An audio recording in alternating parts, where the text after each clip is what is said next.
Good morning. I'm Stas Margaronis, and this is the Propeller Club of Northern California. We are welcoming Dr. Gordon Chang, who is the author of Ghosts of Gold Mountain, and he's going to be talking to us about how Chinese workers built the Transcontinental Railroad. And we have a number of guests with us today. And as soon as Todd brings everybody on board, I will start to introduce everybody. And I see my good friend Bill Nixon there. Good morning, Mr. Nixon. Oh, How are you? I'm wonderful. I'm retired and sleeping 8 hours a night. Well, that's highly recommended, Bill. Never happened before in my life. Well, I was just talking to somebody who is working for Norton Lilly, and I said you should have seen the hours that Bill Nixon used to keep when a ship was in port. And he said, "Well, it is a challenging business." So, in any case, okay. So I am going to start doing the introductions. We have a presentation from Dr. Chang. It will last about 20 minutes, and then we'll go to questions and answers. He's got a very extensive PowerPoint. We've just seen it, talking about how people built the railroad in the Sierras and the challenges they faced. And we figure that something on the order of 15 or 2,000 people died in the construction of the railroad, Dr. Chang? Yeah, something about 1,200. 1,200. Very good. Okay, let me start with the introductions. Bill Nixon, you want to introduce yourself? Bill Nixon used to be a tramp ship agent with Transmarine Navigation and enjoyed every minute of it, and good friends with Mr. Stoss for several decades now, and I'm happily retired and working on enjoying my retirement. Very good, Bill. Thank you. Dr. Chang, would you like to introduce yourself? My name's Gordon Chang. I'm a professor of history at Stanford, where I've been for some decades, and I work on Asian American history, U.S.-China relations history, Pacific history, California history. Thank you for having me here today. Thank you very much, Dr. Chang. Todd Crawshaw. Hi, company is Crawshaw Design. We provide integrated brand marketing for web design and hosting. Very good. I see Alex Butler. Captain Alex, good morning. Hey, good morning, everybody. Excited to hear Dr. Chang's presentation and lean in. As a kid, you always love railroads and transportation, and the California State Railroad Museum had a pretty incredible exhibit on this, and I'm actually looking forward to getting a copy of the book from Dr. Chang, and thanks a lot for having me. Thank you very much, Alex. Tina Tan. Tina, good morning. Good morning. Hi, Stats. Thank you for having me here. Hi, everyone. This is Tina. I'm the owner of the Ready Warehousing and Logistics out of Secaucus, New Jersey. I'm a woman business owner of a Chinese immigrant in the U.S. I'm very interested to learn more about this part of the history, and thank you for having me here again. Thank you very much, Tina. We appreciate that. Sure. Andrew. Who's Andrew? Hey, Stas, it's Andy Huang. Andy, good morning. Yeah, good morning. I'm sorry I'm off camera. I'm driving, but Andy Huang, Director, West Coast Cargo Sprint, longtime supporter, Propeller Club, and very excited to hear about this presentation. Thank you. Thank you, Andy. And I understand we have an updated e-modal system working at the Port of Oakland this month. Yeah, so we just are starting to pilot on the unified truck appointment system up in Oakland, which will tie the three main terminals to one platform for truckers to be able to make their appointments. So we're excited to kick this off this month. Very good. Andrew, thank you very much. And we look forward to hearing more about your progress with this new system and hope it works out for the truckers. Have you gotten any kind of response from the truckers yet? Yeah, initial feedback has been very positive. It's something that people have been begging for quite a bit of time, definitely during COVID. So it's just one platform where you can clear your fees. You can check to make sure that your containers are released, make all your appointments. So it's a beginning to what everyone has been clamoring for quite a long time. Very good. Andy, thank you very much for being with us. Thank you. Okay, so I have Ellen Jonk. Ellen, good morning. Good morning. Well, I'm a member of the Propeller Club for many years and happy to be so. Also, I'm an environmental and cultural resources management specialist, a consultant. I read this wonderful book by Dr. Chang, and when I got my master's in cultural resource management at Sonoma State, when they found out I was from Connecticut, they said I have to do California history remediation. Uh, so I delved deep into the history and that brought me into contact with more of the history of railroad. Of course, I'm a public transit junkie, so I ride the train wherever I can. So I'm really excited for having this program. On which point you have a floating fire station, and I want a tour of that. Can you arrange that for me? Yes, I can. Yeah, it will take a little work. They got quite a secure system in there, so it's not anybody that they allow in there, but maybe they might allow you in, Stas. Oh, okay. Well, at least if I'm with you, maybe I've got the Yeah, cover. you've got to be with me. That's correct. Okay. That's correct. Thank you very much, Helen. Right. Evie Wong. Evie, good morning. Good morning, Stas. Thanks for having this program. And Evie Huang, I'm a licensed customs broker, member of the Customs Brokers Forwarders Association, Northern California, a proud member of the Propeller Club. And I wanted to give a shout out to Bill. Nice to see you. We miss you at TFC and glad to hear you're enjoying retirement. Looking forward to this program, Stas. This is interesting, a very timely story to tell. Yeah, thank you, Dr. Chan, for doing this. Thank you very much, Evie. Janet Sia. Janet, good morning. Good morning. Hi, I'm Janet. I'm from Ready Warehouse and Trucking. We are a trucking company based in New Jersey. I think it's a really interesting topic, and thanks starts for invites for this Zoom meeting. Very good. And hello, everyone. Okay, Janet, thank you very much for being with us. Kate McGowan. Kate, good morning. Good morning. We're like zooming in from our meeting for the Propeller Club of Cal Poly Maritime Academy. Everyone say hi. Not everyone's in camera. That's great. But we're super excited to listen in and hear about what Dr. has to say. Very good. Thank you. Thank you very much. And welcome to everybody at Cal Maritime. We are always grateful to have you guys on board.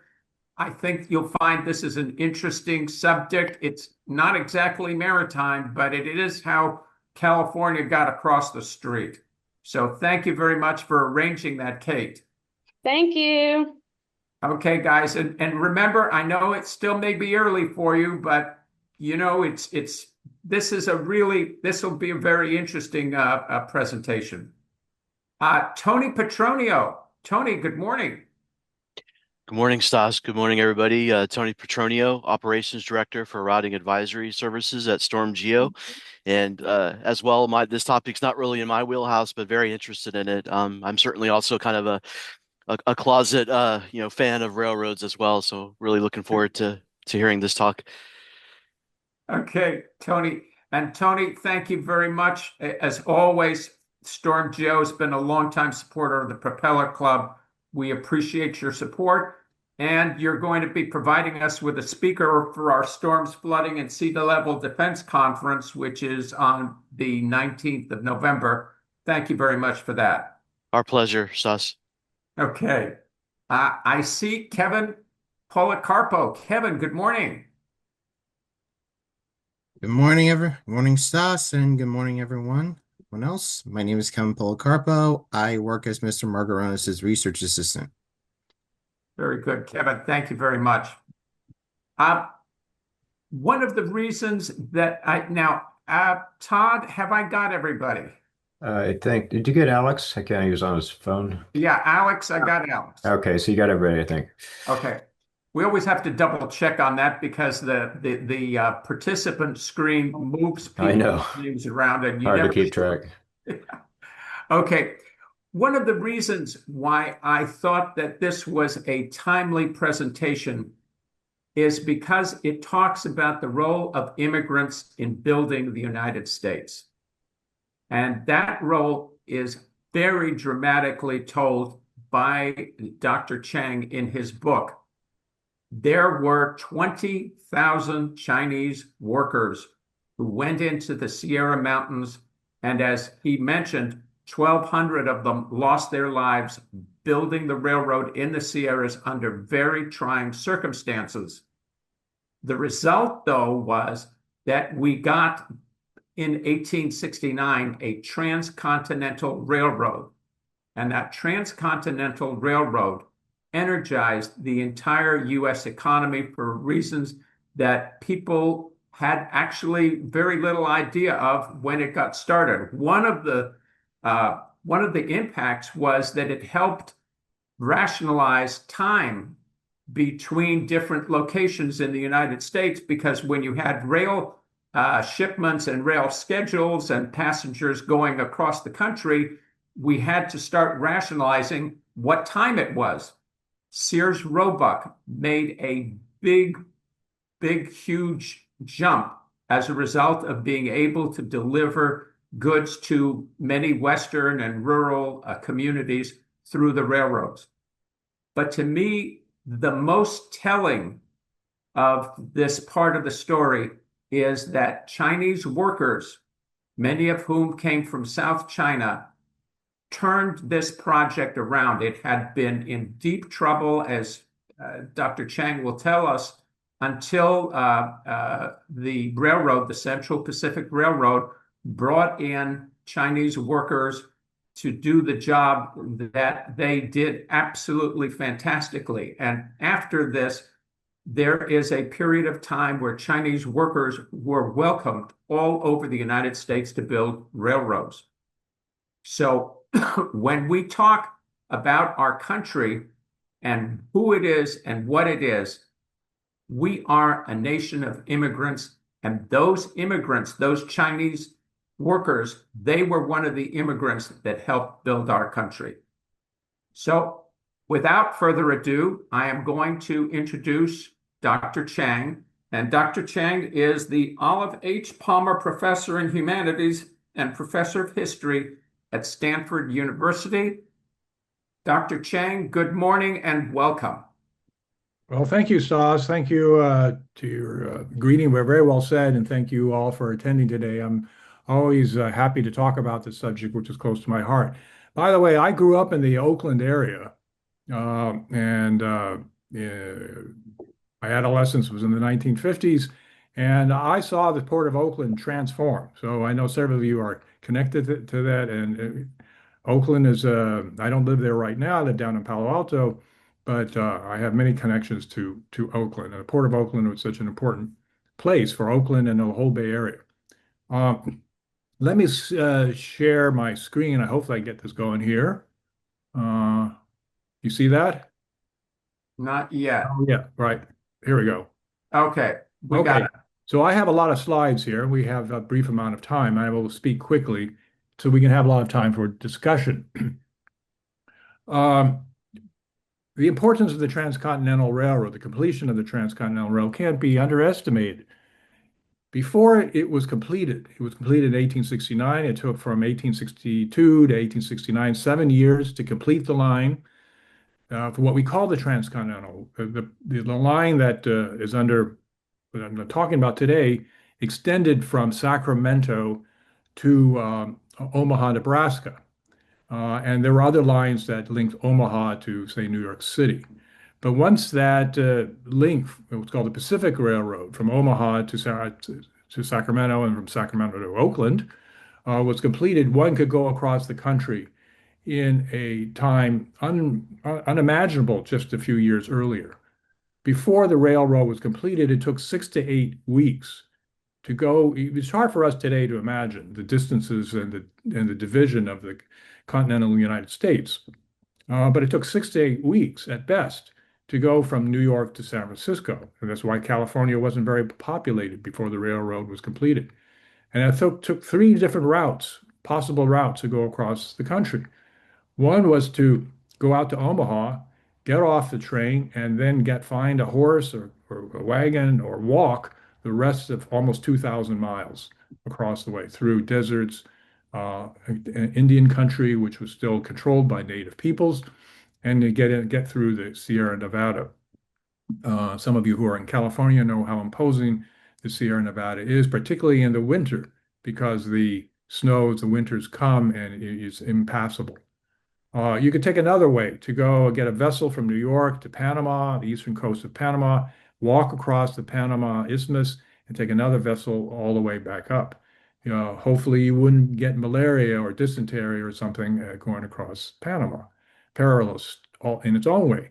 Or you stay on the same vessel, go all the way down the south tip of South America, and come all the way back up on the other side. Those were the three ways to get across the country then. The idea of the transcontinental was an early one in America. It came up in the 1830s. People could just see naturally that was important to kind of link the country economically, politically, and then eventually militarily in light of the Civil War. But it wasn't until the Civil War erupted that Congress could support the building of the transcontinental because the southern states could no longer block its construction, which they had, or I would say they wanted their route, a southern route that would go through the south. The northerners wanted the route that eventually was taken. So the famous competition between the two lines that were selected by President Lincoln to build the railroad, the Union Pacific from Omaha building west, and then the Central Pacific Railroad building east, with great competition that eventually met in a place just north of Salt Lake City today. And it's a story of much tale and myth, but also drama because of the railroad was such a daunting challenge, which I'll talk about more in a moment. Now, you're all interested in infrastructure, and I appreciate that. I mean, basically, water and rail infrastructure are are the foundation of the United States early economy, and still very much so today. I show this map here. This is the map that a fictional character, Phineas T. Fogg, in Around the World in 80 Days, took to go from England all the way around the world and wind up back in London within 80 days, and it became a famous movie, which I hope many of you have seen. So you can see the route that he took. And that 80 days was a phenomenally short period of time to go around the world at that time without airplanes. But you can see that it was made possible. And Jules Verne, who wrote the story, was inspired to write it because of the news he read in a Paris cafe. It has said of the opening of the Suez Canal, where Egypt is, and the completion of the Transcontinental, which both were completed, great engineering feats at almost the same time. So it made possible for someone to travel as he did, as you can see. Without those two construction projects, it would have been impossible to do it in 80 days. It would have taken much, much longer to go around the tip of Africa, go overland in Central Asia, and then somehow get across the continental United States. So the Transcontinental Railroad really was significant in global terms, but also U.S. political terms. It unified the country, completed after the Civil War, which was divisive, but now it was metaphorically and in reality a iron tie that bound the nation together. Much of that middle part of the United States was still not, or not states yet, and the rail line made commerce, travel, particularly of immigrants going out from the East Coast. Those of you who are in New Jersey and New York have come out and began to populate California, and that's what we have today. Goods, manufactured goods. Stas mentioned Sears, but also agricultural goods, iron, coal, and the grains from the Midwest. All were now possible to go in either direction. So it had tremendous economic, political, and military, significant military, because then Union soldiers toward the later on could then go much further, faster, to including out to Indian country. That's another story. Now the railroad was mythologized already even before it was completed, and you can see it in this print from the Times, 1868, even before it's completed. And the railroad symbolized progress. It emphasized empire, which in that time thought it was a good thing, and the civilization, if you will. You can see people in the dining car enjoying themselves, chugging across the plains here, and you see other settlements of white settlers here clearing the land, building schoolhouses, building homes, and having families and populating the great reaches of the West from their point of view, from the East. You can see on the left-hand side there, one of the last wagon trains about to depart to go west. You see the rail line going far west, and a great unknown and great resources that are hinted at with the water resources there on the right. And there in the smoke, literally in the smoke, you have native peoples left behind. So it tells a lot of stories right there. And that's how a lot of Americans at the time thought about, or at least dreamt about, the railroad. Now, the railroad's also well known because of this very famous photograph taken at the ceremony in June 10th, 1869 at Promontory Summit, where the two lines, the Union Pacific on the right and Central Pacific on the left, met and celebrated here. Now, these are not the workers. They were people who just maybe came up from Salt Lake City, want to see the celebrations that took place there. There were a lot of army bands and other dignitaries who came out to celebrate this big event. And it symbolizes the meeting of East and West, that is the U.S. West and U.S. East, and now the healing of the division from the Civil War. The railroad's also important because it is directly connected to the benefactors of my university, Stanford University here, and Leland Stanford, Jane Stanford, and Leland Stanford Jr.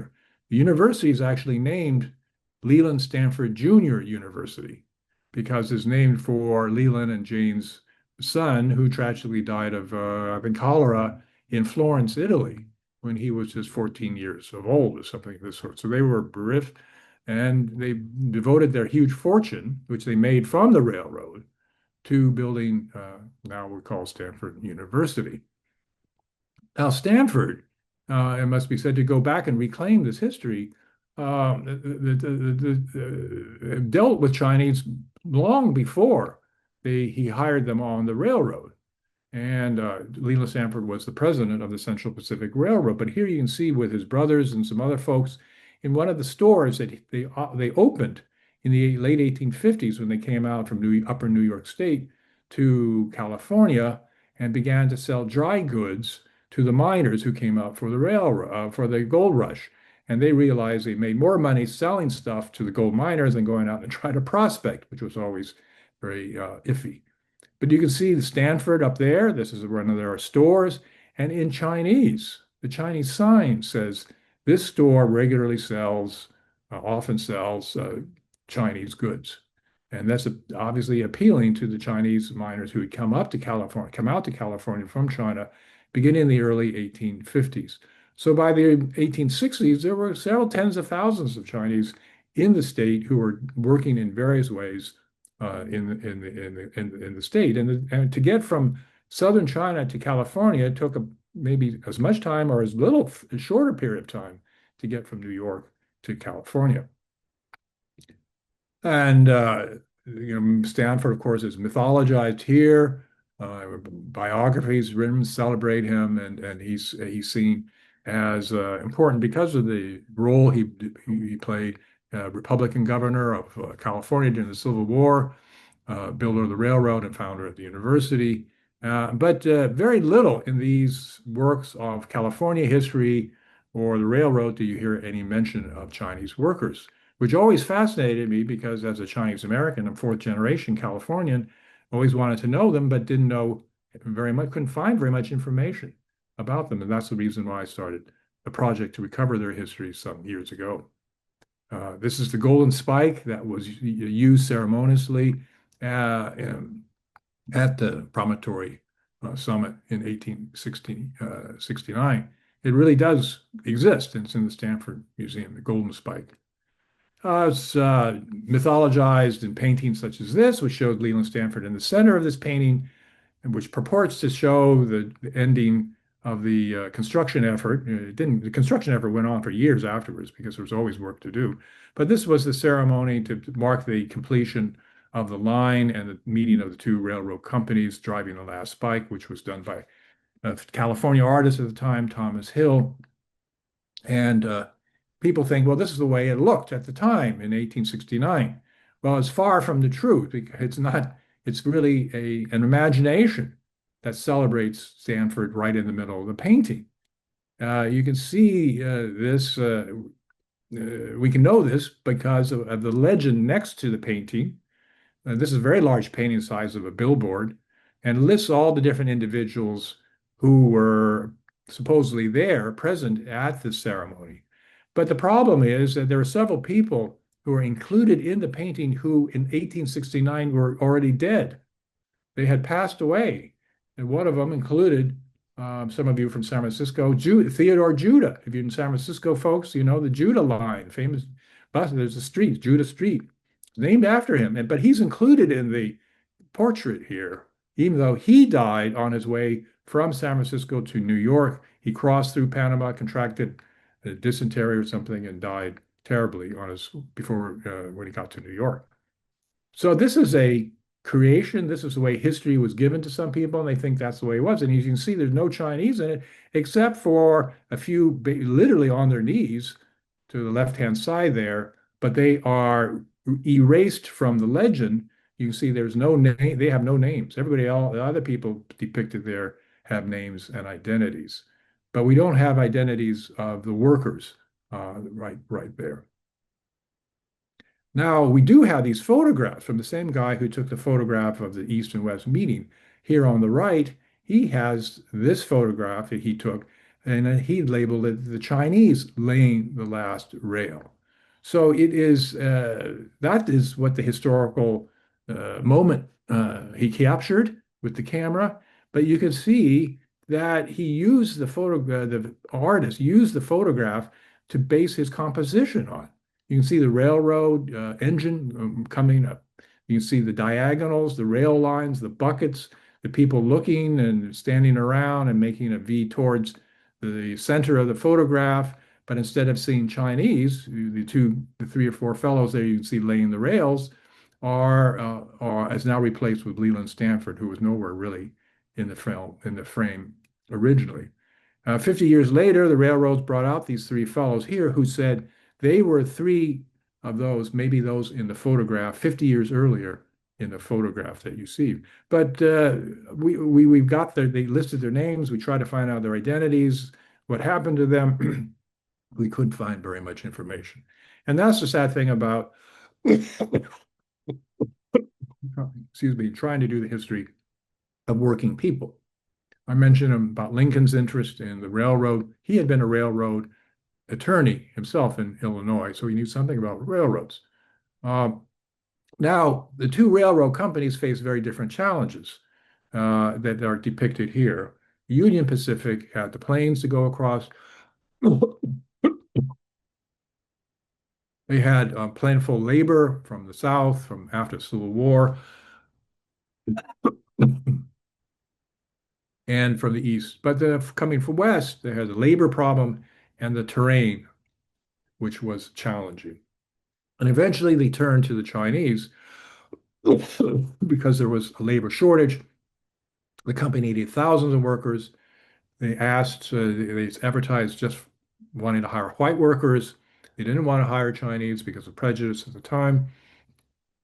But eventually they turned to Chinese, and we calculate that they employed somewhere around the line of 20,000 Chinese who constituted 90% of the construction workforce on the Transcontinental Railroad.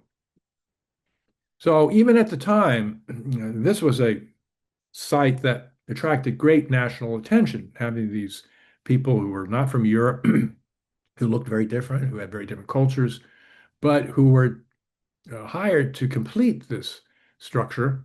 And after it was done, there were many articles such as this. You can find them in the newspapers, and you can read this for yourself here. And you can see how the Chinese, despite the prejudice of the time and the demeaning depictions and often that we had, and later on the violence that was directed against Chinese to kill them, to drive them out, and eventually have an exclusion act that prevented Chinese from entering the country in any great numbers, that there this moment here where the Chinese are really quite respected, and it seemed to be attractive for the rest of the country. And Chinese after the railroad then disperse. You go to Illinois, Ohio, and the far on the east, including Long Island and also New Jersey, where some of you are from. Now, I'm going to go through quickly here some of the photos that were taken at the time by the photographer, the company photographer of the Central Pacific. And you can see so many different things.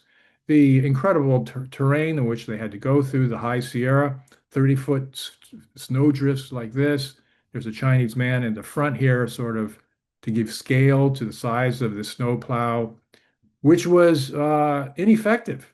Actually, they brought it all the way around by ship from New York to San Francisco up to the snow country to try to clear the way to build a track. But the drifts were so large it couldn't even be used. So they had to turn to human labor, the Chinese, as you can see here, how the snow drifts dwarf the trains, but they had to get people out there to the track to actually move the snow.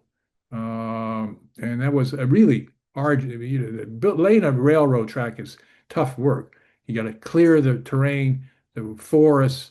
You got to try to lay the roadbed through steep hills, through ravines, through mountains, tunnels, and then to lay the track itself. The track went across very difficult terrain, high mountains. This is not even the high Sierra, but they eventually, after this was done, the train would stop here for travelers to go out and look, and you can see how careful they are to get to the edge. But you remember this had to have been constructed along this ledge.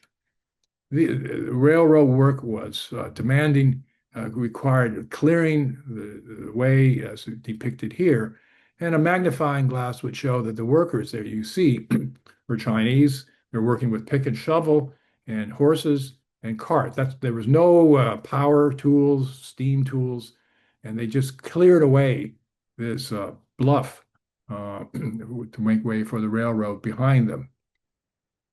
Other pictures show the same type of work where they use incredibly arduous effort to bring a truckload of fill to fill in these ravines.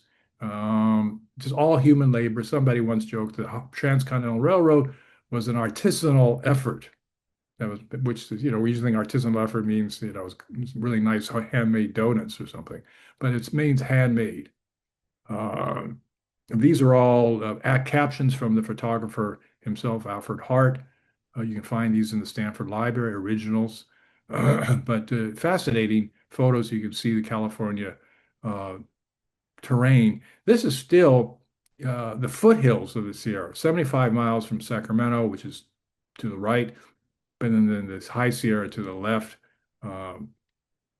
But all sorts of challenges, as you can see here, rock formations that had to be chiseled away, or they used gunpowder or black powder to help crack the rock, but then had to go in and further chip away and carry away the debris, as you can see here. Amazing. This is why they needed thousands of workers. They were working all along maybe miles of track, not at one location.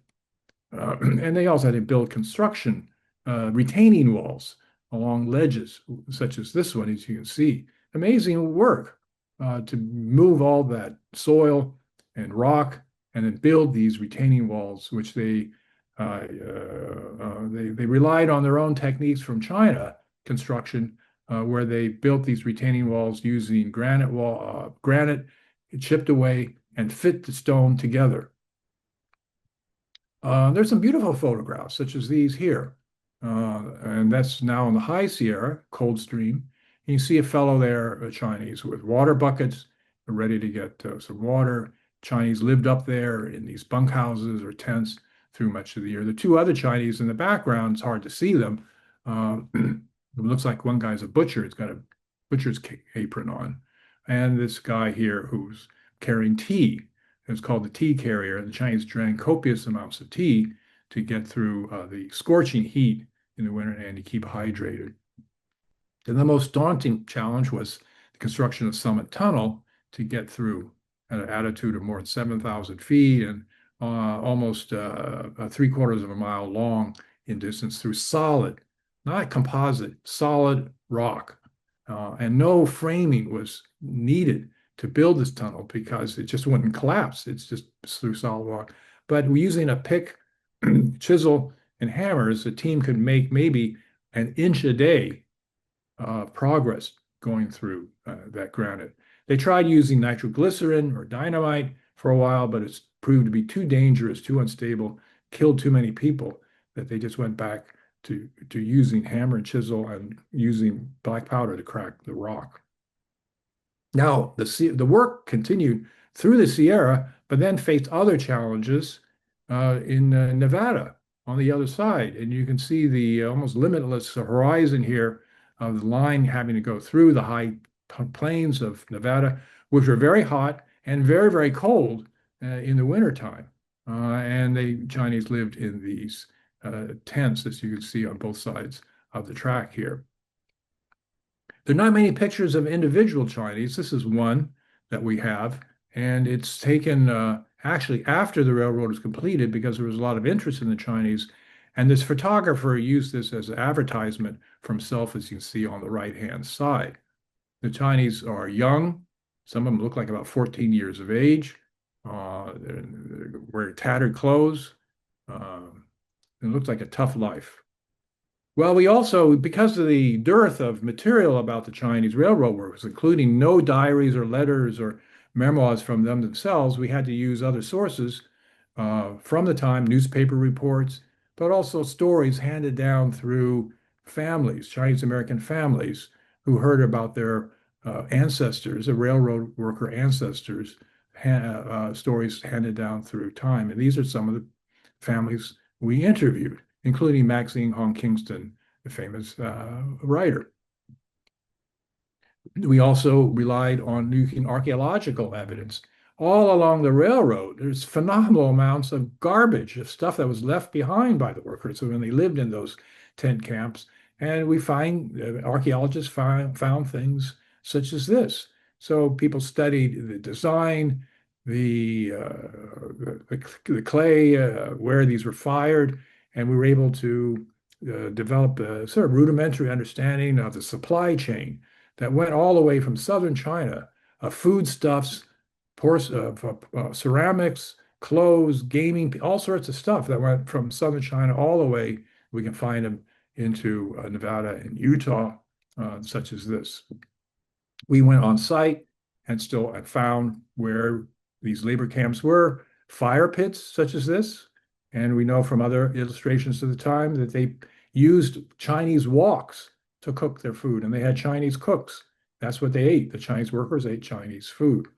And you going along the route, which you still can today, certainly you can see these phenomenal sites, such as this Donner Lake looking eastward, and some of the tunnels that had to be constructed. So it's beautiful, but I can't imagine what it would have been like to have worked out there in the wintertime. The blizzards and snowfall, snow avalanches, which killed many of the workers. And in several places, There are memorials such as this and that great China Wall that's in the background that has stood over 150 years right there without collapsing. No mortar was used for it, and it's still stable. It's phenomenal. And no mortar, which actually makes it stronger because water does not build up behind it. So the water flows through it instead of the wall acting as a dam with all the pressure of water coming down from the mountains. Well, and out in the plains, you can see what it was like to perhaps work out there, live out there, and where the line went. And on the ground, we discovered just this thousands of pieces, sherds of ceramics that are just there, how they were used, broken, and just left there through the many, many years. So you can see this is Chinese designs. And then this last photo, this is the cover of my book. I go into a lot of these things in much more detail, and I invite you to take a look at it. It's available through Amazon, and I thank Stas and the Propeller Club for having me here today. But now we can turn to discussion, if you like. Very good. Thank you very much, Dr. Chang. I'd like to open up with something that intrigued me, which was the relationship between the construction superintendent, James Strawbridge, and Hung Hua, who was one of the construction bosses who actually lived in Auburn, where my son and daughter-in-law lived, and where I was last weekend. Can you talk a little bit about, I know Strawbridge was originally against employing Chinese workers. What changed his mind? Well, the railroad executives, Leland Stanford, Charles Crocker, Mark Hopkins, and Collis Huntington, all famous California names and New York names. Collis Huntington became fabulously wealthy and built a big mansion in LA, and also had hotels named after Huntington. Huntington's all over Southern California. That's his family, and also New York mansions. They basically told him, Charles Crocker was the construction top boss. He said, well, you just got to do it. There's no other choice. We got to hire the Chinese. He didn't want to do it. And then he found that they did better work that impressed him. And by the end of the experience, he came to have some grudging respect for them. And Strobridge, if you're ever in the Hayward area or going through 580 from the Bay Area out, you'll see Strobridge exit.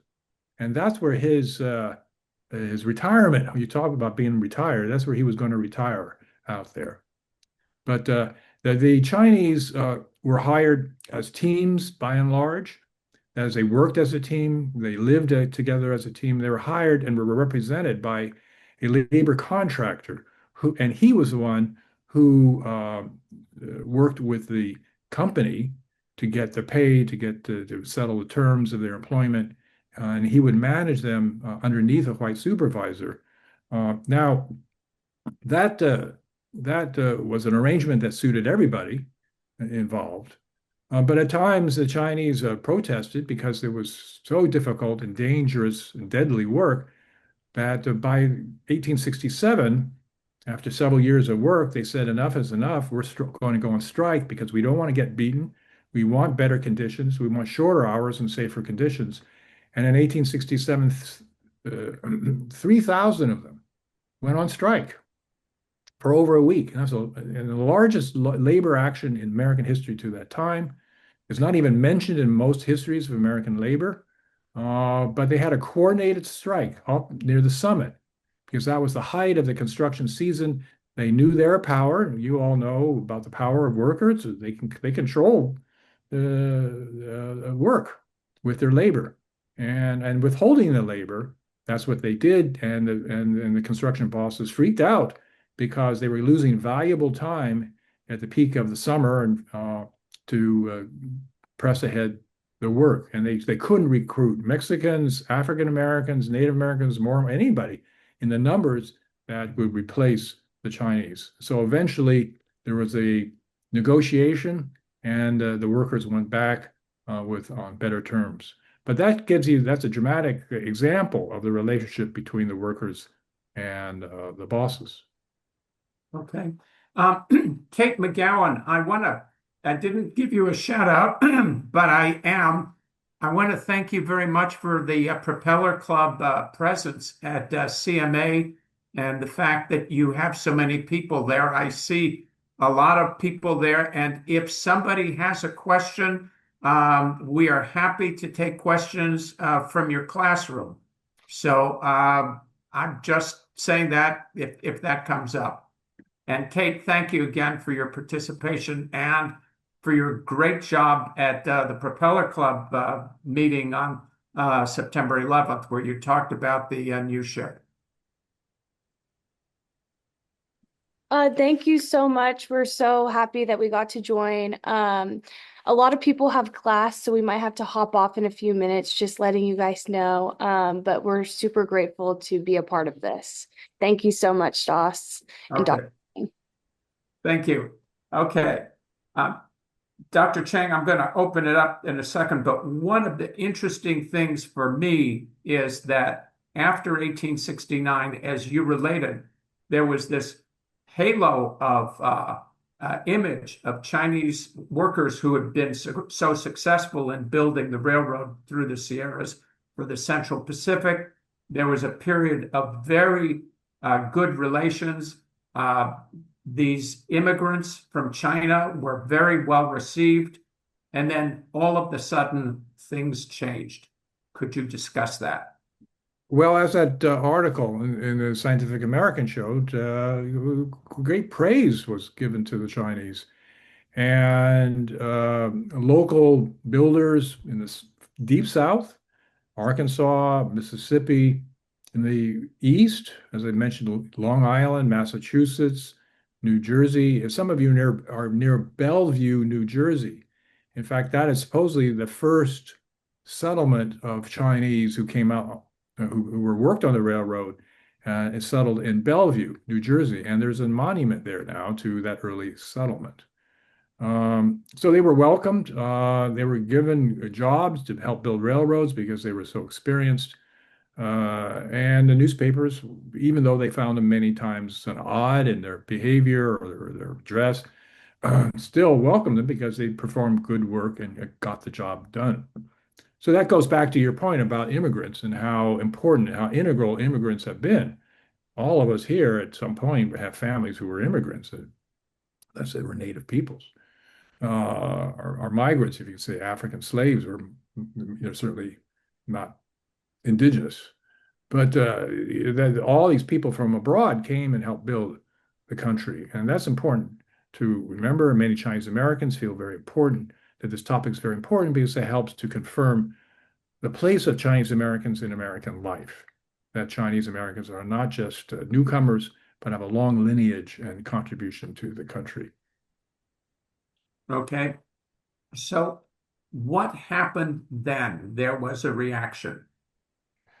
Well, in some things, the accomplishment turned out to be the worst thing that could happen to them because the railroad made them quite prominent, brought them around the country, and enabled white immigrant labor to travel around, particularly California.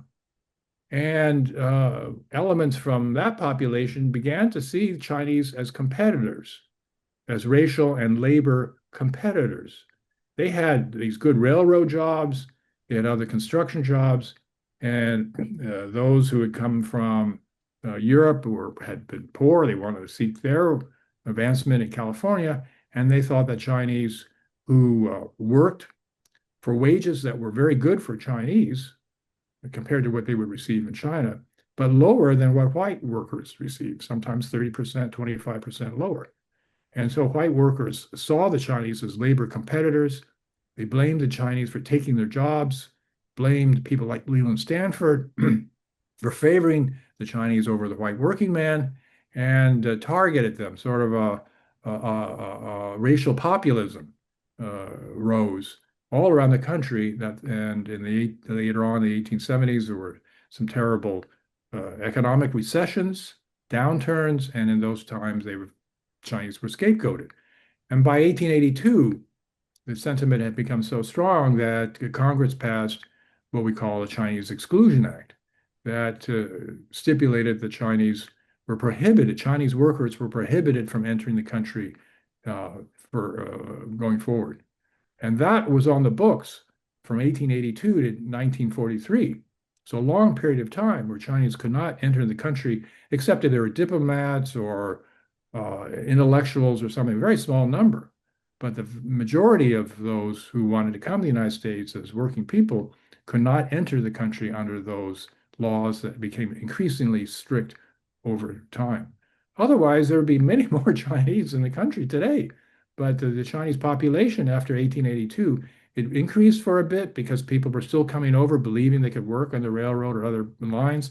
But then after 1882, the number drops steadily into the 20th century when natural increase begins to push up the population just through reproduction. But immigration really doesn't happen in great numbers way until the latter part of the 20th century. Very good. Thank you very much. I'm opening it up for questions. And if anybody has any questions, this would be the time to ask that question. Evie Wong, I know you have a question. Evie, are you still there? I've listened of interest, and thank you, Stas. It really, I am Chinese and from Taiwan, and I think the story tells of the many waves of immigration for not just Chinese, but many other groups. But this Exclusion Act, I think, does extend into the 20th century, and I think I'm a product of a wave in the 1960s. My father came to the States in 1964, and myself, my brother, and my mom came in 1968. Part of what President Johnson and administration had signed into law back then of allowing, I forget what it's called now, but allowing immigrants to bring their family. And I think back in the 1800s, they eliminated a lot of that because of the fear of Chinese and I think other immigrants. And I would be negligent to say that there was a lot of suffering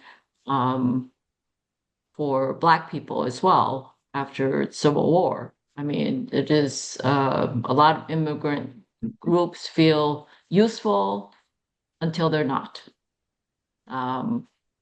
So try not to say it's just happened to the Chinese, but it happened to many immigrant groups.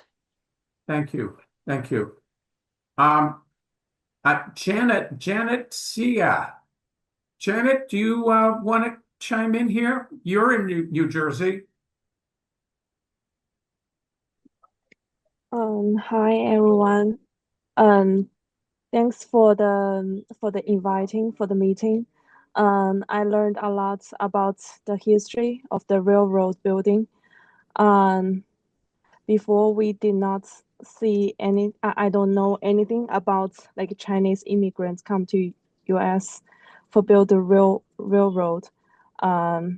Thanks for let us know more about it and let more people know about it.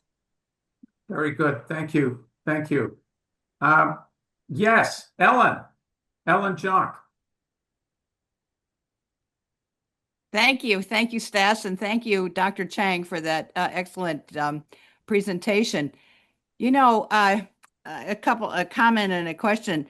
I recently did some work for the California Department of Recreation to document the history of the Chinese shrimp industry and the China Camp State Park. I participate in their annual days of commemorating the life at the camp, and the one of the families there, Frank, I interviewed him. He recently died. I think it was 100 and something, but that the history, this history as well of the Chinese workers in on the railroad, of course, is huge. But there was also this smaller but substantial and expansion in California of the shrimp harvesting industry as well. And if people want to go to the camp, it's still there, and it looks like it did in 1930, the remnants of it.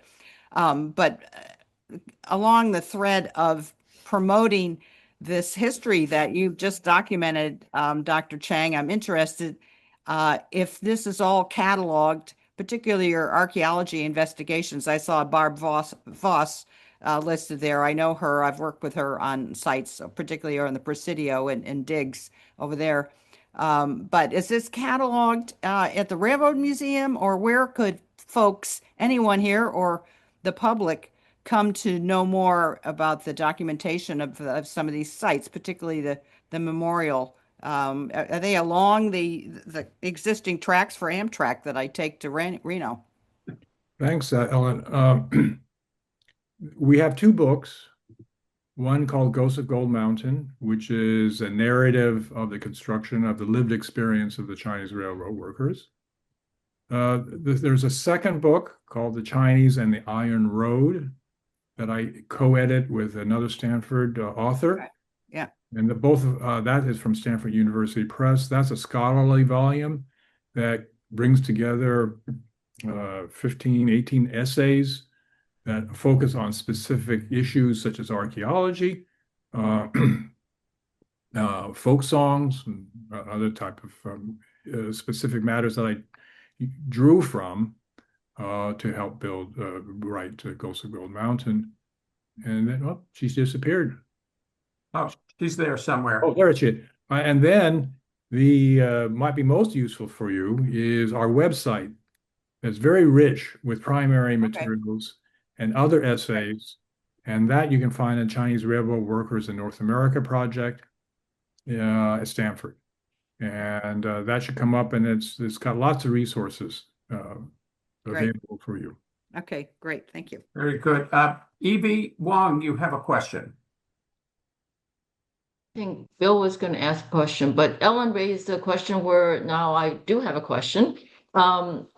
If some of the railroad workers stayed, what other industries did they go into? And of course, there are descendants from those initial workers, and that would be very interesting. Is that on a website as well, or? Well, there's a bit of that. I showed you the descendants. So we interviewed a lot of them. So we have oral histories of those families, and they tell you about what happened to their families. Now, it's interesting that almost all their ancestors connected to the railroad were those labor contractors. They were in a sense the businessmen, and they knew how to handle money. They knew how to manage, and they went on to become storekeepers, restaurant owners, small business people of various sorts all around the country. So that's one thing that stands out if you listen to the oral histories. But the railroad now enables the Chinese to go from west to east. And as I mentioned, they do go all over the place. And that's why you have Chinese winding up in Tucson and the Mississippi Delta and Long Island, and Florida, Georgia, all over the place where they went to seek employment, and many of them stayed. Now, the majority of those who worked on the rail line probably stayed in the United States. Very, very hard to keep track of all of them. But many did go back, their home villages. Many of them didn't think of staying in the United States as permanent immigrants, but came to make some money, send the money back, take money back themselves, and settle in their home villages where they would, like Bill, retire. But that's what many of them did, but many of them stayed in the United States. And that's how we were able to identify. So the descendants and communities, small Chinatowns still exist today. Detroit, Newark, Boston, they all have ties back to this period of the 1870s, 1880s. Very good. Tina Tan, I see you out there thinking. Maybe you would like to chime in here. Well, I really want to thank you, Dr. Chang, for bringing this topic here. I can relay you that you mentioned that this is what close to your heart. Because I'm also a Chinese immigrant. I'm a new immigrant. Only have been to US for 15 years. It's already been hard enough after my 20s to working as a Chinese restaurant owner, and 10 years ago I started as a trucking business owner, and until now. So before this meeting today, I never had any interest into history, but now I connected with more. My husband was telling me, because he is a big history friend, and he told me that all those history that he understands, everything makes sense together. That's putting it together. I understand now. I want to thank you to putting this history out there, to letting people know what they have happened, that Chinese immigrant had to do with this railroad. And I think whoever made that decision to turn into Chinese worker to work on this is a right decision. Because where I was from, Chongqing, China, we had a lot of hills. They do use simple tools to construct all those tunnels. When I was little, my mom drove by those tunnels. I was like, how did that happen? And how did that happen? There was a hole, right? And I was like, okay, we'll drive in. And now everything just make more sense for me. Really, thank you for this history and putting all these pieces together, and very interesting for me. Thank you. Oh, you're welcome. Let me just continue that thought. So we try to understand what the skills and knowledge that the Chinese bring with them. Many of them were fishermen. So that's how they wind up along the San Francisco Bay, along the California coast. And there are Chinese fisher folks all around for a long period. Yeah, right. Also, in terms of construction, first of all, near Guangzhou, Canton, where many were Chinese were from, that region way down south, there were important fireworks factories, gunpowder factories. So some of them we knew must have had some experience with explosives. So that's interesting to know. About tunneling, you sort of mentioned. And then one of the more controversial issues was the use of baskets, big woven baskets that were let down the side of at least one place, with workers inside of standing inside the basket to be able to work against the face of a cliff, because there was no firm footing. And that, people said, no, it never happened. It's a crazy idea.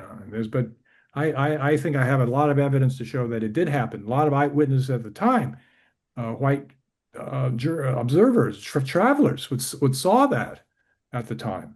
And it was incredible. It is. I have to agree, because I don't know if you have ever went back to China. I'm an immigrant from one province to another province. Since I was 12, I moved to Guangzhou. Originally I was born from Chongqing, and there's a water plant. They try to generate more power. It's called Sanxia, if you ever heard about that. So I grew up from that part. I remember my grandparents had the photo. They even use their human body to tour their boats up against the river into the very deep to the hills and in the area, the very small narrow hills in the river. So I remember that as well. They use the eddies along the side of the river. Yes, they walk around. River boat pullers. Yes, I was actually a very small, and I was sitting in that boat and watching my grandparents was doing that as well. Well, we have others account that they actually did use that basket technique. Yeah. In the Yangtze River gorges. Yeah. Which are very steep, and so there's some precedent and different arguments for how and why that technique was actually used in California. Yeah. And one of the things that we have continued to find is that a lot of scientific developments, and you mentioned fireworks and explosives, China actually preceded the West in developing explosives. Isn't that correct? Oh yeah, that's where gun and black powder was discovered, many centuries before. So they had some of them had long experience, used not really for military purposes. That was just used for fireworks mainly. And the Yeah. idea of using it for cannons and guns and all that was later on developed mainly in the West. But the one last thing I should mention about Chinese exclusion was very, very important. The Exclusion Acts not only kept Chinese out of the country, but categorized Chinese who did enter or were already here being ineligible for citizenship. Mm. They could not become naturalized citizens. And that was a precedent for both the exclusion of a people, specific people, and the denial of a race of people for citizenship were Mm. precedents in the United States in the 1880s. And that, to me, was had as far-ranging implications as the exclusion, because then the Chinese could not vote, they could not, they can be regular citizens. And that was not overturned, the citizenship provision, until 1943. And then even after from 1943 to 1965 or so, the legal quota of permissible Chinese to come into the country was set at 100. A very small number, and other people had much greater quotas, 50,000 if you're from British Isles or something like that. And this goes to the point of today, and that is that we have people who are trying to erase that history. And that history is there. This country wasn't built by one race of people. It was built by many races and many nationalities. And this is a very, very prominent example. And I am very grateful to you for the work that you've done, Dr. Chang, in bringing this to our attention, because it wasn't evident for a long time. And as you pointed out, the Exclusion Acts help to erase that Chinese contribution to American history. And Tina, I'm very grateful that you and Janet are here, and Evie, and my friend Andrew is gone. He's always running from one place to another. So, but we are very grateful to many Chinese people and many other immigrants for the work that they have done. And it continues today. And the efforts on visas, on immigration, and on trying to keep people out or deny that they contributed, it's just not true. And I want to thank Dr. Chang and all of you here today at the Propeller Club, Tina, Janet, Evie, all of you from Chinese backgrounds, and Andrew, who was here but is not here, for all of your good work. We've recorded this segment, and it will be distributed to everybody hopefully tomorrow. And I just want to say that if anybody has any questions to Dr. Chang, I'm happy to send them out. We'd like to keep this line of communication open. And I just want to point out that over on the other side of the Pacific, China has redeveloped itself to become a world power. And it is a world power because of the kinds of characters and bravery and gumption and determination that we saw in the 19th century that Dr. Chang has characterized, and we see it today in the achievements of the Chinese nation. So a lot to learn, and a lot of lessons about immigration that we should not be led astray about. So with that, I'm Stas Margaronis. I want to thank you, all of you, for being here. I want to thank Dr. Chang and all of our participants.